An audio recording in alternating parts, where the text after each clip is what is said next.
नमस्कार मित्रों। आज निर्जला एकादशी है और निर्जला एकादशी की बहुत बहुत मंगल कामनाएं। एकादशी का महात्म्य में जो निर्जला एकादशी का महात्म्य है उसके बारे में आज आपको मैं बताने वाला हूं।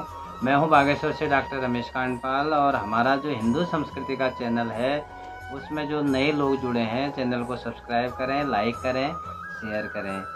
तो बात करते हैं एकादशी पर। मित्रों, एकादशी व्रत एक ऐसा व्रत है जो सभी व्रतों में श्रेष्ठ माना जाता है और एकादशी का व्रत जो है उसको जो पूर्ण कर लेते हैं उनको सीधे वैकुंठ की प्राप्ति होती है। सारे उनके पाप ताप संताप जो है मिट जाते हैं। और निर्जला एकादशी की तो महिमा ही ऐसी है कि इसमें निर्जला एकादशी में जलपान कुछ भी करना नहीं होता है और जिससे नाम से स्पष्ट है निर्जला करके। और वैसे भी एकादशी में जो भोजन की बात पूछ रहे थे, एकादशी में फलाहार करना चाहिए और द्वादशी में भोजन करना चाहिए। और जो अशक्त हैं को जो असहाय नहीं कर पाते हैं वो एक टाइम भोजन कर सकते हैं, लेकिन निर्जला एकादशी का जो व्रत कर लेते हैं उनको 24 एकादशियों के व्रत के फल की प्राप्ति हो जाती है। इतना बड़ा महत्व इस निर्जला एकादशी का है। पांडव काल में इस एकादशी का व्रत महाबली भीमसेन ने भी किया था, इसलिए इस एकादशी को भीमसेनी एकादशी भी कहा जाता है। और कुछ कहीं कहीं शास्त्रों में पांडव एकादशी का भी वर्णन मिलता है। तो बात करते हैं इसकी कथा क्या है और प्रारंभ कैसे हुआ, उसकी कथा मैं आपको इसमें बताता हूँ। भगवान श्री कृष्ण ने कहा कि हे धर्मराज, अब मैं तुम्हें शुक्ल पक्ष में मतलब ज्येष्ठ माह के शुक्ल पक्ष की जो एकादशी होती है वह निर्जला एकादशी कहलाती है। और शुक्ल पक्ष में आने वाली अति उत्तम निर्जला एकादशी की कथा सुनाऊंगा। ये भगवान श्री कृष्ण कह रहे हैं धर्मराज युधिष्ठिर से।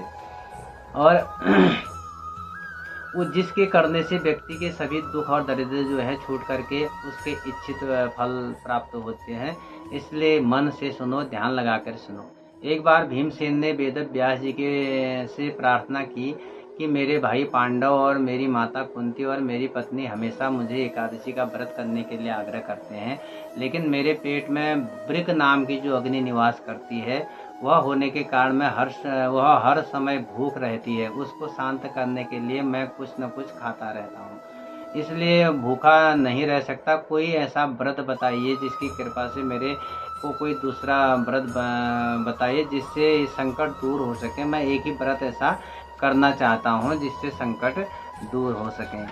तो ये जो कथा है भीमसेन की कथा इसमें आती है। वेद व्यास जी कहते हैं इसमें कि आपको एक माह में आने वाली जो है 2 एकादशियों का व्रत करना पड़ेगा, इससे आपको स्वर्ग की प्राप्ति हो सकती है।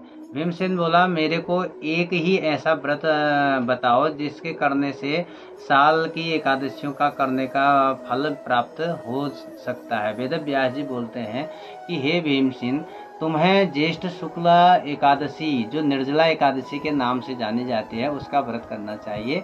इस व्रत को करने वालों का काम, क्रोध, लोभ, मोह, छल, कपट, हिंसा और अभिमान का त्याग कर देना चाहिए। जो ये व्रत को करते हैं उनको ये छल, कपट, काम, क्रोध, लोभ, मोह इसका जो है त्याग करना चाहिए।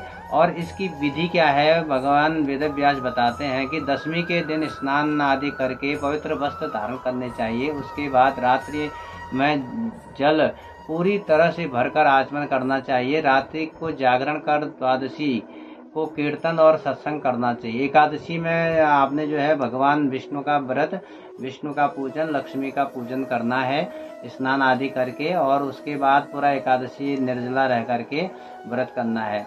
एकादशी की रात्रि को जागरण करके द्वादशी को कीर्तन और सत्संग करना चाहिए। प्रातःकाल अपनी शक्ति के अनुसार ब्राह्मणों को भोजन, वस्त्र, धन दान आदि करना चाहिए और फिर उसके बाद अन्न जल ग्रहण करना चाहिए। इस प्रकार विधि पूर्वक निर्जला एकादशी का व्रत करने से तुम सब संकटों को से छूट करके वीरों में श्रेष्ठ कहलाओगे। भीमसेन ने वेद व्यास जी के कथनानुसार निर्जला एकादशी का व्रत किया और ब्राह्मणों को भोजन और इच्छानुसार दान किया, जिसके प्रभाव से वे सब संकटों से छूट करके वीरों में श्रेष्ठ वीर कहलाए और सभी सुखों को उन्होंने प्राप्त किया। तो निर्जला एकादशी का जो व्रत है वह एकादशी के दिन आपने पूरा दिन जो है व्रत करना है, जल इत्यादि नहीं पीना है। पहले दिन आप जो भी है जल इत्यादि का पान कर सकते हैं। उसके बाद आप द्वादशी में इसका पारायण करके अपने मनोवांछित फल की प्राप्ति कर सकते हैं। और इसी प्रकार के वीडियो देखने के लिए हमारा जो चैनल है उसको लाइक, सब्सक्राइब, शेयर करें। मैं हूँ आगे सुश्री डॉक्टर रमेश कांडपाल। धन्यवाद। नमस्कार।